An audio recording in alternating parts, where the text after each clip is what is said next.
I was naturally born an artist. So growing up, I was drawing a lot. Painting with my hands, sculpting with my hands and all that. But Barnabas Colley, he translated me into the digital world where I was creating models and also trying to animate with the computer. And he advised me to go to school.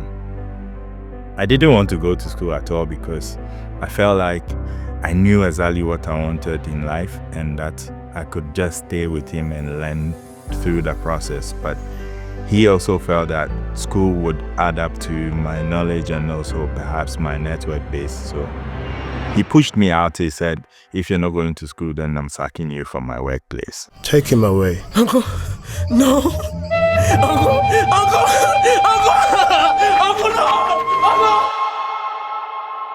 Francis Brown and I were roommates in NAFTI. In fact, the very first day I saw him, I was like, who is this lanky guy? Like, he was pretty much very disorganized. When I met Brown the first time, it was in class, and I saw him to be like a very humble guy, but very outspoken, and could tell that he had a hunger for success. I was a 3D artist. That's what I learned, Maya 3D Blender. But when I got to the school, they said they are only offering 2D. So I had to go back to the basics. It brought me back to my drawing days where I sketch everything frame by frame. Berger was, you could tell like there was potential and there was the opportunity for growth. By the time he did Agrada, that's when you could see that, wow, this guy would go places.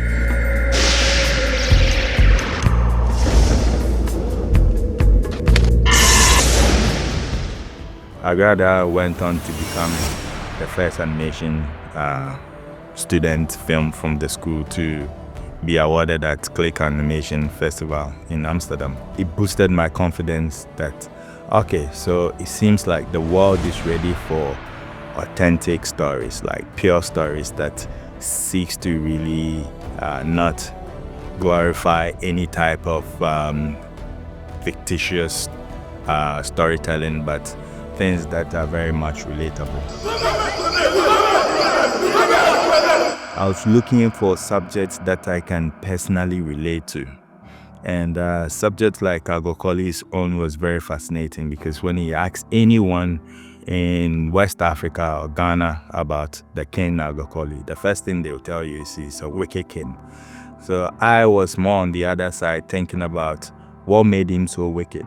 When Brown did Agokoli, it came with all the wow effects. It really did open the eyes of many of the students and the entire faculty to understand that animation was still alive. Brown's choice of Agokoli, bringing history into animation, that was a big deal. It was a game changer. Agokoli really opened our eyes to see that, in NAFTI you can actually do something of that magnitude. Till today, there are students who still want to do something close to Agokoli. Agokoli was going around the world winning awards and nominations, including winning Best Film in Africa at AFRIP. It got me shortlisted in the Student Oscars, which was the first time it ever happened on the region of West Africa. So in the year 2014, Agokoli won Best Animation at the Accra Francophone Film Festival. And the next year, which was June 2015, I was taken to ANSI and unofficially screened Agokoli. Representing Africa, representing Ghana, representing Animax. That's my boy.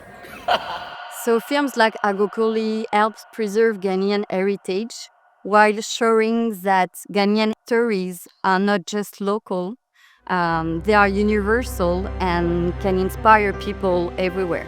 I was so happy to be there because I was seeing all the top stars, the producers, the directors, the animators that you can only dream about. Through that work, he was able to sweep all the awards at the graduation ceremony. The student fraternity faculty had not seen anything of such. He changed the narrative. He did something different.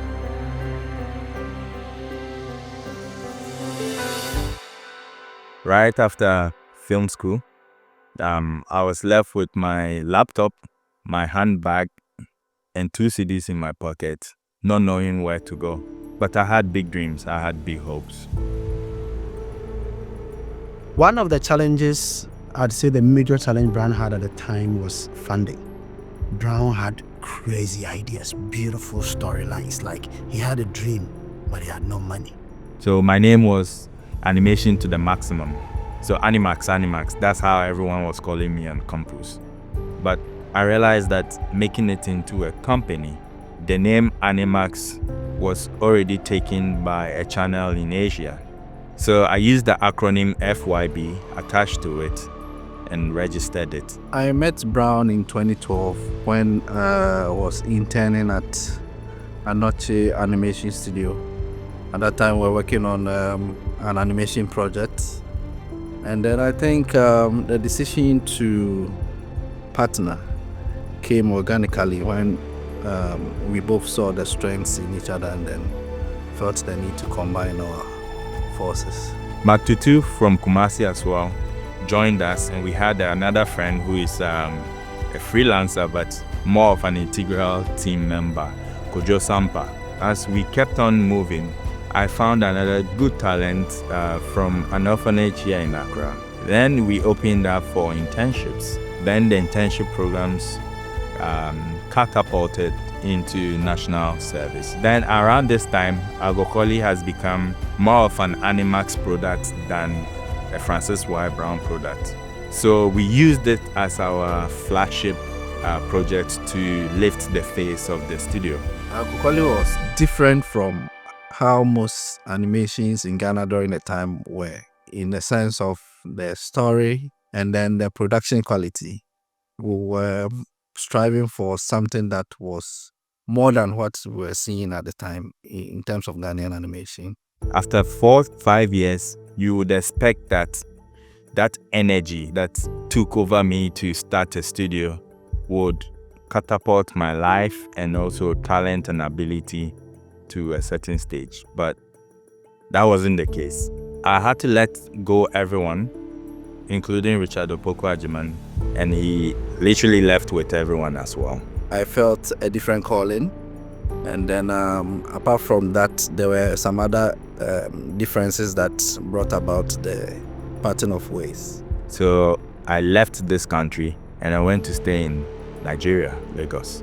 It was a deliberate move because I was one of the founding fathers of Animation West Africa, and I literally gave them my vision, told them what I've done in the past, what I'm doing, and why I'm in Lagos. So we met online, we chatted on Facebook. About a week or so later, he traveled down to Nigeria. We spoke about what his plans were, like what the future was for Animax and stuff. So this was back in 2019.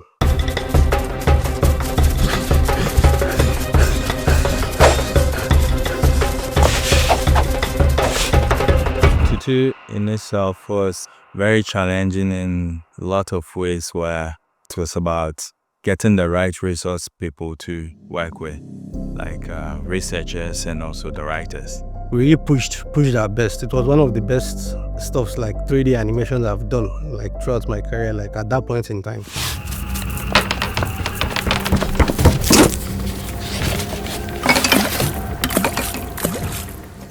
Tutu, for instance, are particularly captivating as they are not only showcasing beautiful storytelling but also highlighting rich cultural heritage. I was very impressed when I saw Tutu for the fact that here is a historical African figure being animated.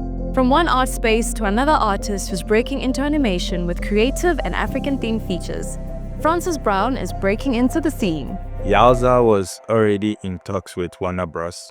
To pick up Tutu, and the possibility was very high. But unfortunately, when COVID happened, everything had to be cut down. We're in Ghana meeting the gifted animators who've just signed a deal with Amazon Prime. Ghana-based Animax FYB has just secured one of its productions a slot on Amazon Prime. I had a call around 2 a.m. that, man, you made it. And I'm like, what? I made it for what? They said, oh, you're going on Amazon Prime in October. You have a date locked. So, what? I screamed to the point where all my neighbors thought that there was something terribly happening in my house. We were lucky enough to get Mafra on Amazon Prime platform. And with that, it opened a lot of doors. I was like, yeah, I definitely got to be a part of what Francis is doing. One of the interesting projects that we got was the collaboration between Mimi Planche and LeBron James. And that project was significant because it was actually the 20th anniversary of LeBron's partnership with Nike.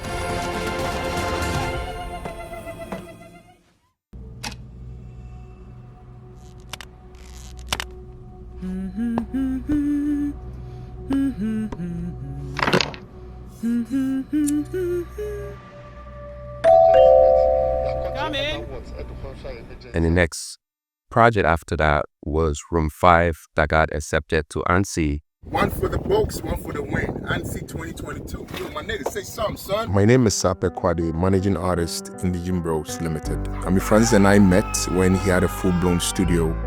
And I think we became like industry bros at the time. We kicked it off from the beginning when I met him. Everything came in full circle when Indie Bros in the year 2019 got official selection at ANSI International Animation Festival. It was a huge win for the whole of the country to become the first in West Africa to be officially selected. A film that was directed by Niofe Dodu.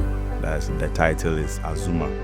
When Francis met me in Nigeria in 2019, even before Tutu, it was Room 5 we discussed. The joy at the end of the day is what you do being recognized, and so it being selected for the ANSI was really, all of us were happy, the whole team. This film ended up becoming the second official selection at ANSI. It paved way for more conversations on African animation storytelling, to the point where Room 5 and Tutu was brought to Berlinale to be discussed under the topic, can Africa create its own Silicon Valley?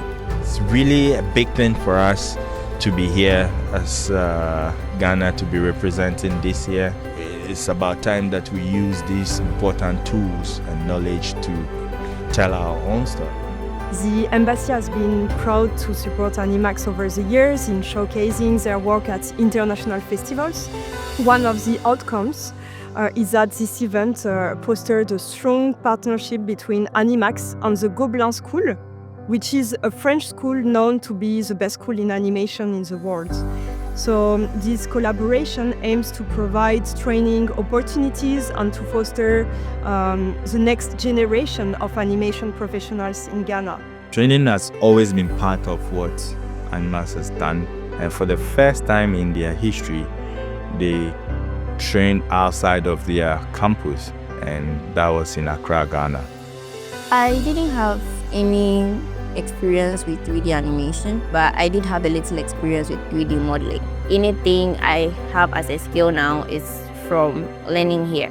The partnership and the platform that Animax FYB provided gave that foundational premise for creatives to leapfrog on.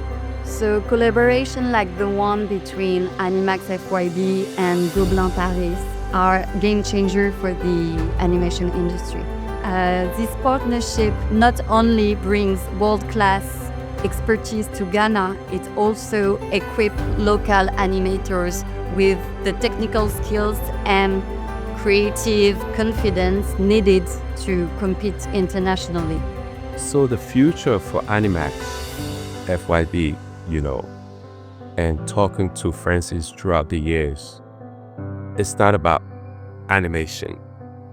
It's about building an ecosystem, meaning we can create animation, but also create education. It is possible to own an animation studio. It is possible to eventually have an industry that supports creativity within the animation context. I knew Animax FYB Studios would be this big, because even in school, I saw the signs. I'm proud of the success that we've created together, and then it's still ongoing. And I believe there is more room to do more, and I see a lot of prospects, in the future. We are currently one of the top leading animation studios on the continent. If you look at the animation industry in the year 2023, we made almost $450 billion. Africa made $13 billion.